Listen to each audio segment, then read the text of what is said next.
Attends. Fall together.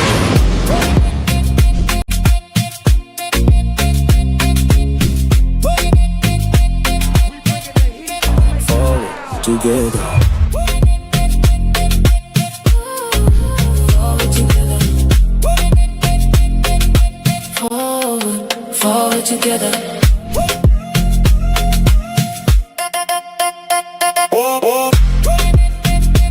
fële ci palais de la république ñuy xaar nag li nga xam ne moom moo di liste gouvernement bu bees yi ni ngeen ko gisee ni nag kilifa yi nga xam ne ñoo nekk ak njiitu réew mi ñu ngi ci nag liggéeyu mujj yi ngir nag génn liste bi nga xam ne moom la askan wi di xaar ci yeneen bopp xibaar yi ba tey ci marax yi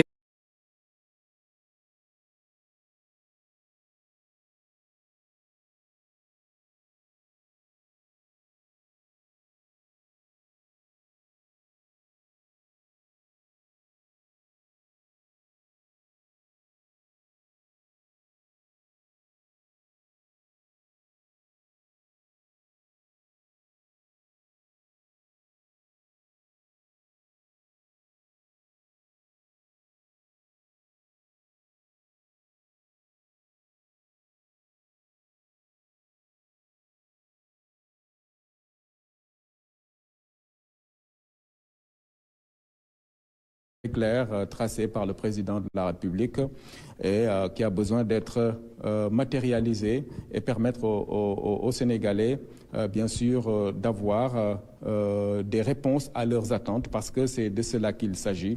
On verra tout à l'heure, dans quelques petits instants, Adama Anouchkaba, cette liste-là, on va la découvrir ensemble.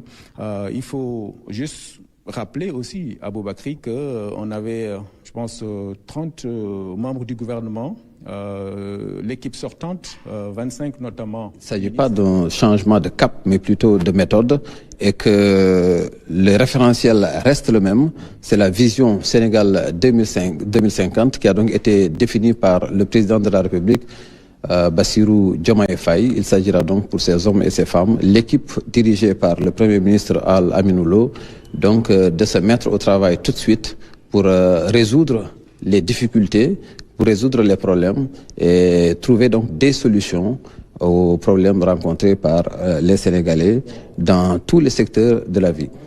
Voilà, il faut le dire à Aboubakri également et le noter. La formation d'un gouvernement, c'est un exercice assez complexe, hein, il faut le rappeler, qui tient compte de beaucoup de paramètres. On le sait, il y a des considérations liées donc au territoire qu'il faudra effectivement des équilibres dans ce.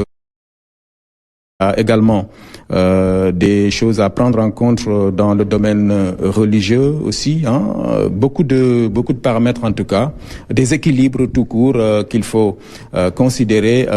Évidemment, c'est une équipe qui sera politique parce que évidemment le président de la République lui-même a été élu sur la base d'un programme défini avec une équipe, une coalition. Il l'a rappelé aussi tout à l'heure dans le message transmis par le Premier ministre. C'est une équipe qui sera formée évidemment autour de la coalition Diomaye président qu'il a élu avec bien sûr comme socle le PASTEF. On verra maintenant qu'est-ce qui va se passer à ce niveau. On va découvrir, on va leur permettre le Premier ministre et le ministre secrétaire général de lever un coin du voile sur cette liste-là. Monsieur le Premier ministre, vous avez la parole.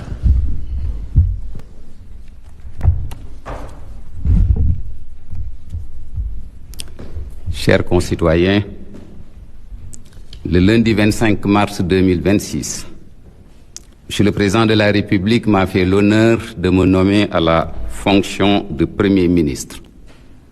Je réitère ma gratitude à Dieu, le Tout-Puissant, et ma reconnaissance au Président de la République pour cette marque de confiance.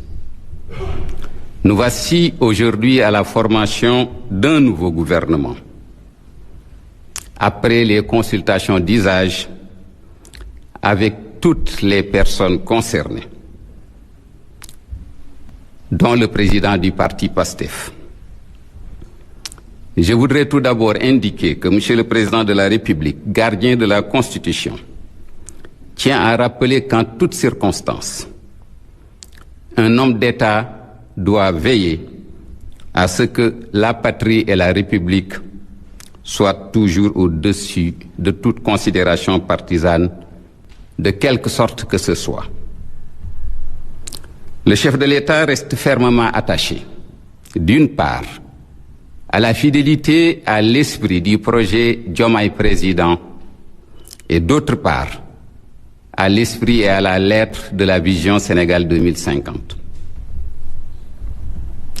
Force est de relever l'urgence de délivrer avec pragmatisme, lucidité, finesse. I'm Sean. And I'm Elliot.